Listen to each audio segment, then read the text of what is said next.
First canvas எடுத்துக்கோங்க. நான் 3 inches எடுத்துருக்கேன். அந்த 3 இன்ச்சஸை ஆஃபாக கன்வெர்ட் பண்ணி 1.5 இன்ச்சுக்கு மார்க் பண்ணிவிட்டு மீதி எக்ஸ்ட்ரா கேன்வாஷை நான் கட் பண்ணி எடுத்துடுறேன்.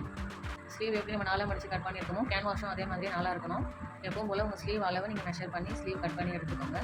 ஸ்கர்லப் டிசைன் வரைகிறதுக்கு நான் ஒரு பாட்டில் மூடி தான் எடுத்துருக்கேன். அது வந்து 1.5 1.5 இன்ச்சுக்கு இருக்குது. ஸ்லீவில் நம்ம அதே 3 இன்ச்சஸை மார்க் பண்ணிவிட்டு ஸ்லீவோட வித்து எவ்வளவோ அதே அளவை நம்ம கேன்வாஷ்லேயும் மார்க் பண்ணி அதே அளவுக்கு நம்ம கட் பண்ணி எடுத்துக்கணும். சேம் அளவு நம்ம மார்க் பண்ணி முடிச்சதுக்கப்புறம் இப்போ அந்த மூடி எடுத்துக்கோங்க. அந்த மூடி எடுத்துகிட்டு அதுலேருந்து அந்த 1.5 இன்ச் இருக்குல்ல, அந்த 1.5 இன்ச்சை நம்ம இங்கே மார்க் பண்ணோம். அதுக்கு முன்னாடி கேன்வாஷில் ஒரு 3/4 இன்ச்சுக்கு ஒரு லைன் போட்டுக்கோங்க.